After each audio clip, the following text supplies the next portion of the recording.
Hi, Seldin from the Mind Body Project. So there's 10 questions around depression that I get asked a lot, and there's some questions in there that I think that you should probably ask. The first one is, okay, so the most obvious one is, what is depression? This is where I'm going to sort of deviate or distinguish myself and how I think about depression from sort of the mainstream. So in the mainstream they sort of say depression is an illness. Yep, it's an illness. I don't like using that word. I don't like using it because straight away it puts you into a box. Yeah, the same as the word depression. So it's the same with, like, before people get angry with me and go, hang on a minute, depression is an illness, la la la la la. I see the same as, like, for example, say high blood pressure. So illness, again, I don't like the word. I don't like it. Heart disease. Yeah, I just don't like it. I just don't like using that term because straight away you get put into a box. And you get put into a box, and then there are straight away limitations on you, straight away. So the way that I look at depression is I look at it as a mind-body health issue. So it's a mind-body health issue. Most people don't look at it that way. They look at it as you've got mental illness. Again, stigma straight away as soon as you have a mental illness. So let's stop calling people any of that.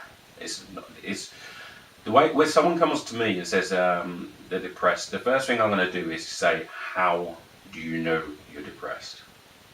How do you know? Because the first thing I'm going to do is take them outside of that box that they get put into. How you get diagnosed as depression is when you fill out a form which says, I feel like this some of the time, most of the time, all of the time. You just fill out a thing called a Likert scale, and that's how you get diagnosed as being depressed or having depression, and it's over a certain period of time as well. So you've got to remember that.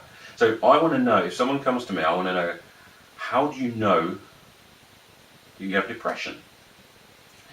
Because I want to take them out of that box so that they now know they can come up with a process, because when they do this, or when you do this, then you're going to start to realise that, hang on a minute, I'm actually in control of what I'm doing here.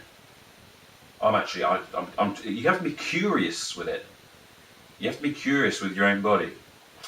The other things as well, what I'll get you to realise is once you do that, then the next thing is that you've got to realise that depression to me is where the unconscious mind has given you a signal and you've ignored it. And you keep ignoring it.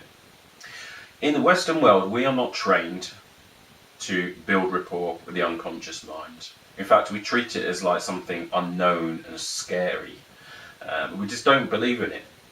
And we're not trained at school like this, we're not trained in college like this, at university, not really. And so we're not trained to communicate with ourselves.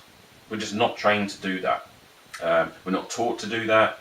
There's some people now at schools teaching children how to do some of this, but in general, we don't know how to do this. So we treat something. If I hit my hand there, there's going to be a signal that goes to my brain letting me know that there's pain there. Yeah, that's the unconscious mind telling you, like, there's some pain there.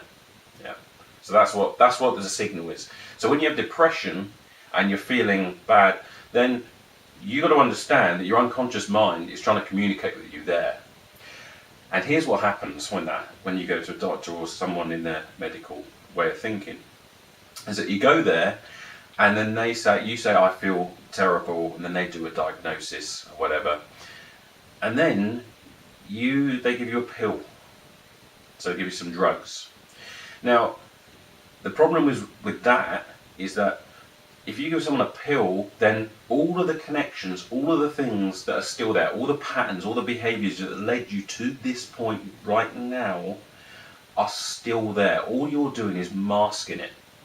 It's like if you got a headache and you take an aspirin or a painkiller, all you're doing is masking it. The headache's still there, but you've just switched off your pain, temporarily. So you've just switched it off. It's the same thing with again having a pill for depression. You have something, you feel okay, you feel good for what, 4 hours. But those things, the unconscious mind is trying to tell you, it's trying to communicate something to you, and this is why it lasts, by the way. So it's trying to tell you something. It's going, excuse me, excuse me, excuse me, excuse me. You have a pill, and then it goes, excuse me, excuse me, excuse me. So in other words, it goes for about 4 hours. But then after 4 hours, what does it do? It comes back. Excuse me, excuse me, excuse me. Then you have another pill. Yeah.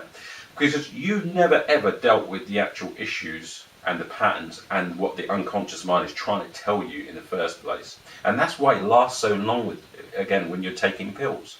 It's going to last and last and last and last and last. It's going to keep going. And the problem is when we keep labeling things as illness is that it means pill, have a pill, yeah, medication or drugs. It's a good reframe.